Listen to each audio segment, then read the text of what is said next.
All right, Bill, tell me a little bit about yourself. Well, my name is Bill Monaghan. I live up the road here. Been in town probably 57 of my 62 years. Bill Monaghan is a former journalist who helped manage a Facebook group called Stop the Influx into Springfield, Ohio. Noticed a rent going up for people a couple years ago. Didn't know why. And then in June of this year, a neighbor told me, we're coming up on it now, this pond used to be full, and I mean full, like maybe a dozen Peking ducks, the white feathered ducks. They're domestic ducks. They don't migrate. They lived around here. And I was told they were all wiped out. And I was told it was by Haitians who eat them. Don't know if that's true or not, but it got me curious what was going on. So I went to my first city hall meeting in years. I was just really struck by how hateful and dismissive they were towards people who are raising concerns about other issues around the migrant crisis. So what is it that you like about Springfield? What keeps you here? Well, it's my hometown, I mean, I think that's the main thing. I have connections here, you know, family, friends, people I do business with. I like my place where I live. And I'm 62, you know what I mean? So I didn't really picture moving. I am looking at that actively now, but up until now, I expected to, you know, pass away in my yard someday, you know, and but that's might be all different now. I don't know. And so you were talking about you first noticed the rents being raised. Yeah. You live near the park. You noticed there's no ducks anywhere. Right. So is that what got you to start that Facebook page? Well, I didn't start the Facebook page. I joined it. It was started in April by someone named Jonathan Grayson, and when I went to my first meeting, that Diana Daniels told me about the group. So I tried like 4 times to join it. They kept rejecting my application. So I went down to the next City Hall meeting to meet one of the administrators, Justin Smith, and said, hey, look, I'm a real person. I'm concerned about this. Let me in. So they let me in. And then a couple weeks later, Justin had to give up helping administer it. So that just left Jonathan. And Jonathan asked for help administering the group. So I volunteered, met him, we talked, and then I joined. And now I'm no longer on the administration of the group now. I quit last week or the week before, and everything, yeah. So in the time of you being in the Facebook group, helping run it, how was the increase in interest in people wanting to join to see how this problem was impacting others? Oh, I think there was a steady stream. Like, again, I started maybe sometime late June, early July, and there's always a steady stream of people, local people, interested in joining. It really exploded after President Trump's debate with Vice President Harris, and he brought it up right out of the gate, and then there was an explosion of interest from all over the place. So that was the big increase in interest, I would say. But there's always a bit of steady flow. It went from like 400 members to about 1,900 members in the month and a half before the debate. So, yeah. And so has there been kind of a concern among people who see this problem in being able to voice their opinion about it because they might be afraid of being accused of called racist, saying that you're just hateful? It's just Middletown America not wanting foreigners. Has there been a concern about that? Oh yeah, definitely. I would say that's a huge concern people have, because you can see it. If you go back at the old city commission meetings, they ignore you when you're talking. They just sit there and look at their timer and wait until your 3 minutes are up. There was more give and take back before. Now they've kind of tightened that up. But they ignore you. They insinuate that your concerns are based in some sort of misplaced racial antipathy. When people are raising, again, issues like lack of affordable housing, lack of housing at all, jobs that aren't posted locally that are being basically hired out through temp agencies that have contracts to bring mass migrants into Springfield, into the area. So yeah, you know, so again, being ignored and being called racist is, I think, a big part of the reason why people are concerned about talking. Yeah.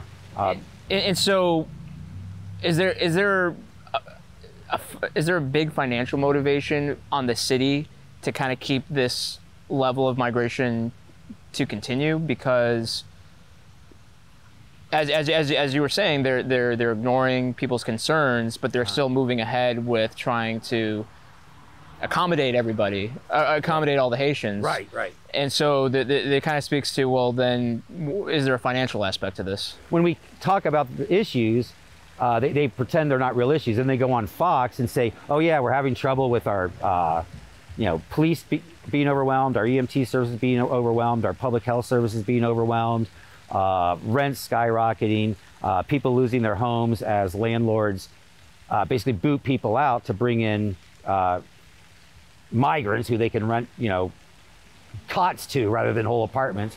And on the city side, and so they're asking, rather than trying to figure out ways to limit the damage, they're asking for more federal deficit spending to help them accommodate more migrants. So yeah, they're looking to pad their budget at the city's end. That would be Brian Heck, the city manager. And then there are other financial interests. Employers, a lot of these migrants from Haiti, Nicaragua, Venezuela, Cuba are eligible under this TPS program for Social Security right out of the gate. As soon as they fill out the paperwork, they're eligible for that. In Springfield, we're told our former state senator, Kyle Kaler, said they get between $600 and $1,600 a month here. In other places, it varies. But because they're eligible for Social Security, employers get a tax break if they hire them, off the rolls. I'm not sure they're actually coming all the way off. If they limit your hours, you can still be eligible for Social Security while you're drawing another income. So there's employers that have a financial interest. The big box retailers, they're seeing, again, people coming in with, on top of whatever signing bonus they get for coming here, because you hear about clerks seeing EBT cards with like 5-figure balances on them, So they're happy to, these people are coming in, not just, a regular citizen goes in, does their weekly shopping, maybe buys, a peppermill or, a t-shirt or something. Whereas these people are coming in needing one of everything, So I'm sure they're raking in big bucks. So yeah, there's financial incentive to exploit the deficit spending that's coming into Springfield. So obviously with all the attention that Springfield has received in the past couple months, and President Trump has brought the issue up at the debate, what are your thoughts on him wanting to come to Springfield and kind of having an event? Do you think that's like a good or a bad thing for him to come? Oh, I think it would be a good thing for him to come. I think in the long run, I'm not sure how much he's going to be able to help Springfield. I know he's in his stump speeches, he talks about mass deportations. Then he kind of reeled it back a little bit and said, well, let's deport the criminals first, and then go after, I don't know, there was like layers of that, and I don't think that's going to help Springfield a whole lot. So even if Trump gets into office and kind of goes with the layers that you're talking about, is there any hope for Springfield at all to kind of get out of this mess? I think it'll slow things down in terms of the growth of it. It might even stop the growth of it. It might even reel it back some, but I don't think it's going to be the magic bullet people hope it is, especially if they go complacent, because if they just assume, oh, Trump's got this covered, it's not going to be covered. I think people are going to have to remain active during his presidency to make sure our concerns are addressed. So what do you think the end result for Springfield is? Because even if there is a stoppage, there's still 20,000 people here, and you still have to deal with all the problems that you've listed before. So what do you think Springfield's going to look like in 5 years? I think it'll be majority Haitian, if not close. I would say already that 20,000 figure is probably low. I think, again, if he talks about going after criminals, the people committing traffic violations in town, the Haitian ones, aren't even being ticketed, so you're not going to have any record of them. I don't say any of them, but many of them are walking away or driving away from accidents they caused in cars with no tags, which would not be allowed if you were a citizen. But so there's not going to be a record of a whole lot of people who are committing crimes here getting deported. If we're counting on getting straight information from Haiti as to the records of the people who are here, I think that's wishful thinking. So I don't think we're going to get a lot of the people who are known criminals from a country run by criminal gangs. Vivek Ramaswamy in his visit, was it last week? Yeah. He did say, hey, people who are just here not working, who are just exploiting the social safety net, you know, the Social Security income, the various public services. He indicated maybe letting those people go, so that would be helpful. But again, I still think we're going to talk about tens of thousands of Haitians left over. And plus, if they start the crackdown in some major cities, and this city isn't attended to, people are going to flee here, you know? So we might end up with more immigrants if it's not migrants, if it's not addressed. And so when you mentioned kind of at the beginning that you were thinking about leaving with all the problems. Did you ever think you would have to make that decision? Oh, no, not at all. Not. I thought, you know, I thought this town was small enough. I mean, you see bigger cities inviting, you know, migrants in and all the troubles that caused. I didn't really see that happening in smaller towns, even as it was happening in my town. Again, it was kind of like this slow boil thing. It was really all of a sudden, I would say in August, when that school bus wreck occurred, that people started becoming aware of, oh my God, we've been flooded, you know? So no, I didn't picture wanting to leave at all, yeah. How does that make you feel that you're now in this position? Well, not great. I mean, like I said, I like it here. I like my place. I finally got my garden soil, you know, like producing great. And to have to give it all up sucks, you know. On the other hand, it is what it is, you know. So just, you know, I hope if I do end up moving that it's, you know, that works out well too, you know. And so what do you want people outside of here to know about Springfield and about the issues that you guys have faced? Like, what's the one thing that you want people to take away from all this? Well, I think people need to recognize that the issues are real. Again, these issues of, you know, I mean, people are losing their homes. People are spending everything they have to pay rent, if they can even keep their homes, because the rents have gone up so much. People are unable to get their kids. There's a lady in that influx group whose grandson needs like special education services, and he's been denied them because Haitian children have filled up those slots. And that doesn't just mess up his school year, you know, that messes up his whole life, you know. And then kids going to school with 19, 20-year-old men in their freshman class, that's dangerous. There's just a lot of problems with this. I'm not saying not to try to help people in need, but make sure they're in need first. There's been no vetting of these people coming across through this TPS program. And so you can be pretty confident that not everybody coming here is coming here to flee gang activity. They're coming here to participate in gang activity, or to just exploit, again, the social safety net here. So yeah, people need to be aware it's a real issue. And it's not just happening in Springfield. In Ohio alone, there's Lima, Sidney, Findlay, all actively being bum rushed, you know, with migrants. There's, I hear Mansfield is being targeted. Another, you've heard about the town there's a town in Pennsylvania. Yeah. Charleroi, whatever. Yeah, but it's happening all over. It's not just Springfield, and it's only getting worse as the months click by.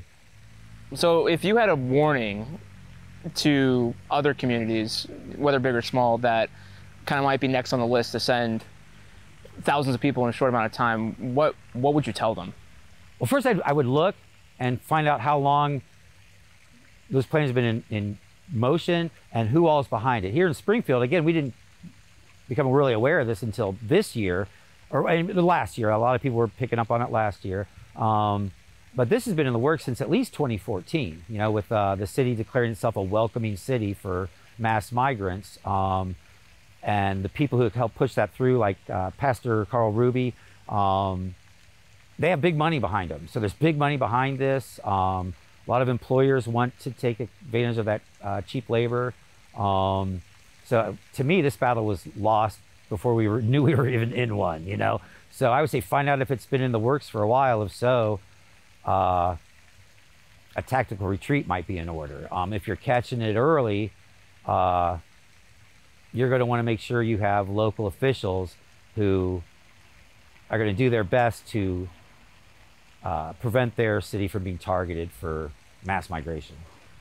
So one of the things that was brought up to me last time I was here was that some of the business owners are concerned about speaking out because they feel like the city is going to retaliate against them. Have you heard about that? And kind of like, ways would the city try to intimidate or retaliate against people? Oh, well, like say you have a restaurant would be a target. You know, if you're speaking out and the city doesn't like what you're saying, all of a sudden you're going to get a lot more health inspections, a lot more hassle about your licensure and stuff. So I can understand that concern for sure. Has that been a common sentiment among people in the group then? I don't know. Well, a lot of those people aren't in the group for one thing, you know, so it's hard to know. But I have talked to at least one small business owner who is a member of a group who that's one of the reasons they kind of stay on the down low. You know, they don't want to draw attention to their concerns. So have there been concerns in Springfield about people who are speaking up about it, but they might not want to because they're going to be labeled racist or they're going to be labeled as xenophobic? Oh, certainly. I mean, that's already happened. Again, at the city commission meetings, especially one of the commissioners, Crystal Brown, they're really careful not to come out and call you a racist, but they insinuate that the concerns you're expressing are like a red herring, that your real concerns are some sort of antipathy towards Haitians, you know. They're, you know, and that's not really the concerns. Again, the main concerns people come in with are, you know, the economic concerns, and then there are the cultural concerns. And again, people want to label that racist to shut them down. You know, that's not a real argument. Like what have been some of the cultural concerns? Well, the reckless driving is a huge one. It's a more misogynistic kind of culture. You know, women report being followed around in stores by Haitians, and to the point where they're so nervous they have to ask for an escort to get out to their car. There's and I understand it's because of the climate down there, the social climate. There's a tendency to be kind of like intimidating with people, you know, getting right up in people's faces. And I've seen that, and you just don't behave that way here. You don't, you know, walk around the store with your cell phone just blasting. You don't walk around the store eating fruit out of the bins and throwing your trash on the ground. You don't relieve yourself in public, you know. Yeah, there's a lot of concerns like that where they just, and again, not all Haitians, but a lot of them don't seem to have any interest in our social norms around here. So it makes it kind of a tough fit. So as you were kind of mentioning, you guys just kind of noticed that this happened to you. So it seems like there wasn't any community input about, hey, do we want to accept all these Haitians in a short amount of time? Was there any input? Did the city or the county ask for any input from the community about this? I would say mostly no. I mean, they might have allowed input, but they ignored it. I mean, back in 2014, when they did that welcoming city resolution, there was a person at those meetings predicting what ended up happening. Exactly, you know, the economic hardship, the difficulty in cultural assimilation, was very vocal about it and was ignored. So, you know, as far as asking the public what they want, there was lip service back 10 years ago, and now they just ignore you, you know, so. And was there even like a vote on it? Heavens, no. I mean, the commission voted on a resolution, but there was no, you know, referendum to the public about this, no.